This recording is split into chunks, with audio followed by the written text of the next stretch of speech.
मैं मालिक मैं भी देखता हूँ। बिना बायोमेट्रिक के साल एग्जाम करा रहे हैं। बुलाओ बहन चोद। 8-10 बच्चों को बैठा के पैसा लेके पेपर करा रहे हो। मादर चोद नौटंकी लगा रखी है यहाँ पे। बंद करो सब, बंद करो। ये लोग पेपर दे रहे थे, देख लो भैया, ये साले पैसा दे दे पेपर दे रहे हैं। ये यार बिल्कुल भैया शकल दिखा दो। फ्रेंड्स, स्वागत है आपका होम ट्यूशन चैनल पे। दोस्तों, दिल्ली पुलिस की तैयारी के लिए आप में से बहुत सारे विद्यार्थी ऐसे होंगे जो घर से 5-6 महीने से बाहर रहे होंगे। किसी ने ऑनलाइन कोचिंग ले रखी होगी, किसी ने ऑफलाइन कोचिंग में एडमिशन ले रखा होगा, किसी ने पेड कोर्स ले रखा होगा। कोई बेचारा ऐसा होगा जो घर पे ही लगातार प्रयास कर रहा है दिल्ली पुलिस के सपने को सच में बदलने के लिए। दोस्तों, लेकिन क्या हो अगर आप एग्जाम देने जाते हैं और वहां पे आप देखते हैं कि ना कोई गेट पर कोई चेकिंग है, ना कोई बायोमेट्रिक है। आप देख पा रहे हैं कि ग्रुपिंग में एग्जाम चल रहा है। ठीक है, आप देख पा रहे हैं कि आपका साइड वाला जो बच्चा है वो बिल्कुल निश्चिंत होकर बैठा है, उसको कोई फिक्र नहीं है, कोई सवाल अपने हाथ से सोल्व नहीं कर रहा है। ठीक है, ना ही माउस पकड़ रहा है। ठीक है, अपने आप पर सोचिए कि आपके अंदर क्या बीत रही होगी दोस्तों। ठीक है, इसका मतलब यह हो कि आपकी जो मेहनत है वो तो किसी काम की रही नहीं, क्योंकि भी नौकरी तो वो लेके जाएंगे जो ठेकेदार हैं, जिन्होंने पैसे दे रखे हैं, जो बेचारे मेहनत करके इस एग्जाम को देना चाहते हैं, एग्जाम को क्रैक करना चाहते हैं, सरकारी नौकरी लेना चाहते हैं अपने दम पर, अपनी मेहनत पर।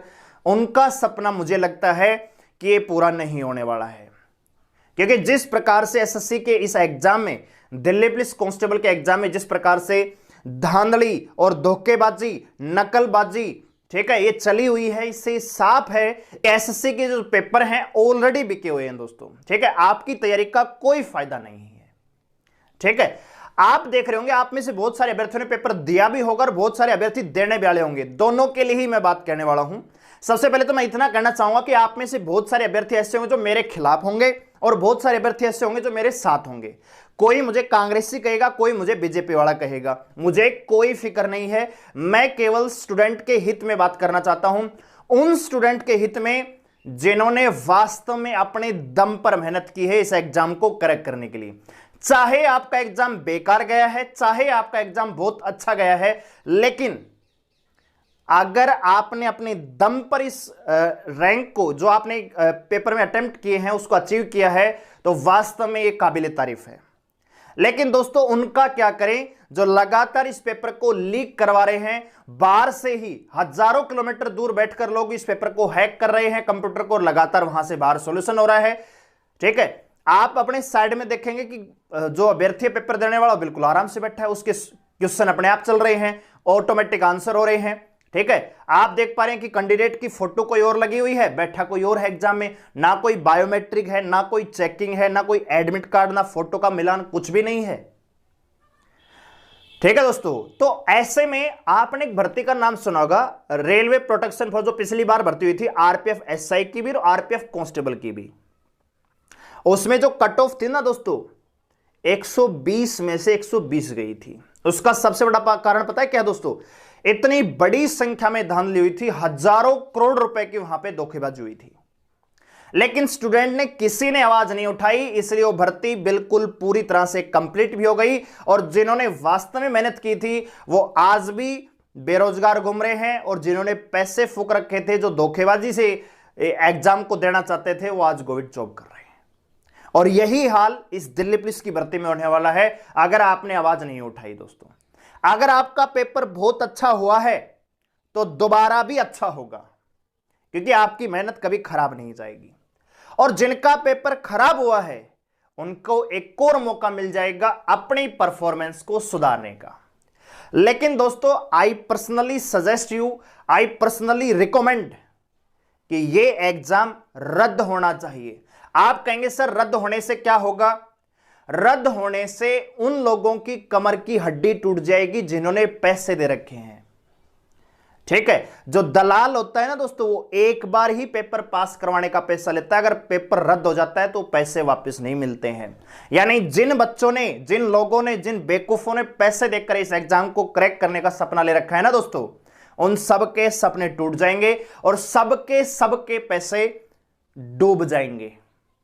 और आप जो सच्ची मेहनत से इस जॉब को लेना चाहते हैं, आपके पास एक बार फिर से मौका मिलेगा इस एग्जाम को देने का, इस एग्जाम में अच्छा परफॉर्मेंस करने का और अपनी दम पर सरकारी नौकरी लेने का। दोस्तों इतनी बड़ी संख्या में स्कैम हो रहा है, कोई आवाज उठाने को तैयार नहीं है। मैं हैरान हूं, जो पेपर देने वाले हैं वो भी चुप हैं और जो पेपर लेने वाले हैं वो और भी चुप है। वो तो रहेंगे भाई, उनको तो पैसे मिले हुए हैं। ठीक है, आप में से बहुत सारे अभ्यर्थियों ने पेपर दिया है दिल्ली पुलिस का, जो देख के आ चुके हैं, आपने खुद फेस किया होगा। आप मुझे बताइए, जब आप एंट्री गेट से एंट्री ले रहे थे, क्या आपकी जो आईडी थी और आपकी जो फोटो थी आधार कार्ड में, क्या बिल्कुल मैच किया गया था? नहीं, ओवरऑल देखा गया था ऐसे, हाँ भाई ठीक है चल। फिर क्या बायोमेट्रिक हुई आगे जाके? आपकी फिंगरप्रिंट लिए गए? नहीं लिए गए। केवल जहां पे आपको सीटिंग देनी थी, आपका जो सिस्टम था, वहां पे आपकी फोटो ली गई थी, एक फोटो खींच के आपको बैठा दिया गया। कोई सिग्नेचर नहीं। सिग्नेचर तो नॉर्मल होते हैं, कोई भी किसी की जगह सिग्नेचर मार सकता है। एक गुट्ठा टिकवा रहे थे, उसमें तो कोई बड़ी बात नहीं है। यानी जो एसएससी दिल्ली पुलिस का ये पेपर है, ये ऐसे हो रहा है जैसे कि हम 10वीं का एग्जाम दे रहे हो, जिसमें कोई चेकिंग नहीं होती है, ना कोई फोटो मिलान, केवल सिग्नेचर मारो, गुट्ठा टेको, एग्जाम में बैठ जाओ। यानी किसकी जगह कोई भी बैठ जाए, कोई प्रॉब्लम नहीं है किसी को। यानी आप इसमें एक और भी खबर देखेंगे, बहुत जल्दी आने वाली है, कोई ना कोई पकड़ा जाएगा कि सिटर भी इस एग्जाम में बैठ रहे हैं। ठीक है, सिटर बैठ रहे हैं, सिटर यानी एक्चुअल कैंडिडेट है, वो घर पे है, उसकी जगह दूसरे कैंडिडेट पैसे लेके एग्जाम देने जा रहा है उसका। और ऐसे लोग जॉब लेके जाएंगे, तुम जो मेहनत करने वाले हो धरे के धरे रह जाओगे। इसलिए मैं आपके साथ हूं। सबसे पहले हम ही ये डिमांड कर रहे हैं कि जो दिल्ली पुलिस का जो, आप में से बहुत सारे लोग खिलाफ भी होंगे, बहुत सारे साथ होंगे, उनसे मुझे कोई परवाह नहीं है। ठीक है, मुझे उन लोगों से मतलब है जो वास्तव में मेहनत करते हैं, क्योंकि कुछ ऐसे भी हिजड़े हैं जो 6-7 महीने पढ़ते कुछ नहीं है, पेपर हो गया खराब, ठीक है, और वो गाली ही देंगे। ठीक है, लेकिन मैं ये चाहता हूं कि ये जो पेपर है ये रद्द होना चाहिए, ये दोबारा होना चाहिए। हो सकता है, अब ये बात बिल्कुल सही है कि एग्जाम अगर रद्द होगा तो टाइम लगेगा दोबारा करवाने में, लेकिन टाइम लगने दो, अपनी दम पे तो जॉब लोगे। ठीक है, 10-10 लाख रुपए में जो सीट बिकी हुई है दिल्ली पुलिस की, वो तो कम से कम उनके तो आंसू निकलेंगे ना। जब 10 लाख रुपए डूबेंगे, एग्जाम गवर्नमेंट जॉब भी नहीं मिलेगी, तब उनको समझ में आएगा कि अपनी दम पे नौकरी लेना क्या होता है। बात आ गई समझ में?